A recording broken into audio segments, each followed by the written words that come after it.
I was overhearing people saying, "We don't want you here anymore. You're not British. Get out of our country."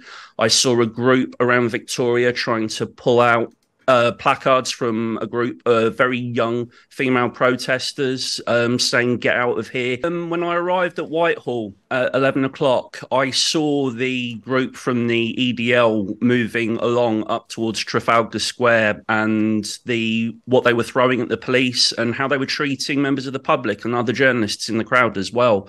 One colleague that I was with told me that they got hit around the cenotaph by a bottle.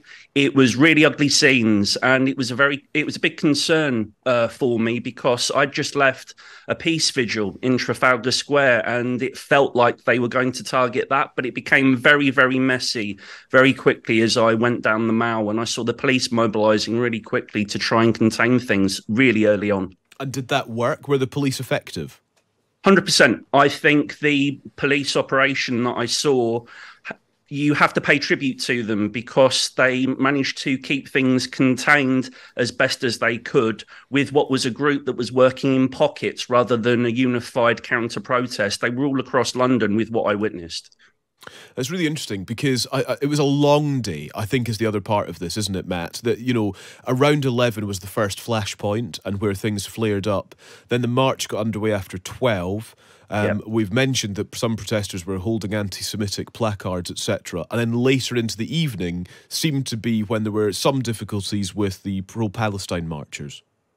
Yeah, that's always been the case with what I've seen. I've been following the marches quite intently over the course of the last few weeks, and it's always, once the main demonstration or rally has concluded, then you always see that there are smaller breakaway groups that the police have to contend with.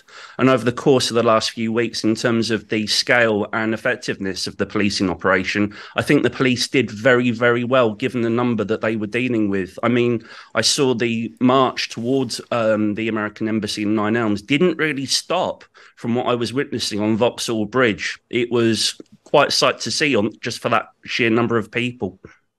In terms of then, Matt, I suppose what the protesters and counter-protesters were calling for. Let's focus on the counter-protesters as they're being referred to by the police for now. These are the far-right people led by the man who calls himself Tommy Robinson. What could you pick out from what they were chanting, from even just the atmosphere around them? Why were they there? They had been mobilising around 11 o'clock prior to 11 o'clock in the morning. They were there to really hammer home that I was overhearing people saying, "We don't want you here anymore. You're not British. Get out of our country." I saw a group around Victoria trying to pull out placards from a group of very young female protesters saying, "Get out of here." It was incredibly angry, and it was very, very disconcerting for large groups of people in the main protest that were young families that had small children and prams. It was incredibly difficult to watch, and they were, in many respects, they're looking for a fight. And that's the thing, isn't it? I suppose there's kind of been concern about stirring up these sorts of people who are looking for a fight to attend the march yesterday. I'm interested, Matt, that you've been kind of following the marches up until now.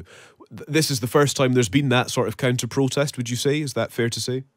Yes, there's always been little pockets, like one or two people that will look to cause trouble. One incident that I saw on Whitehall a couple of weeks ago, where a woman drunkenly interrupted a group of young men that were taking prayers, and that situation was dealt with incredibly well by the police. But on this scale, with this number, this was by far the largest that I've seen, that the counter-protesters were actively trying to aggravate the main demonstration with a view to causing a confrontation. And it was annoying other groups of people that were there for Armistice Day yesterday that I spoke to. And what were they saying about the kind of impact on remembrance events? They were furious. I spoke to one group from Ireland that were very clear to me they have nothing to do with us, and they were making great efforts to separate themselves out from a confrontation beside a pub, where the police had to get involved to calm things down and get these counter-protesters away. I saw at one point a wheelie bin being thrown at a group of police officers that actually nearly hit a window of someone's house. Right. It was very, very ugly, and those ugly scenes were increasingly the case across London as the night went on.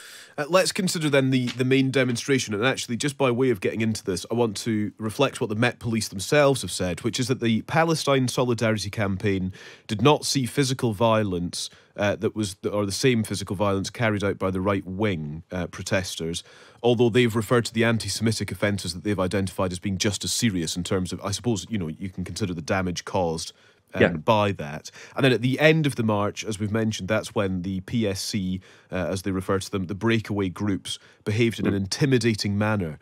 And I wonder if that's the theme of the march in some way, Matt, that if we look at how the march was conducted, those that were on it, did it feel intimidating? Did you spot anti-Semitic signs and hear anti-Semitic chanting?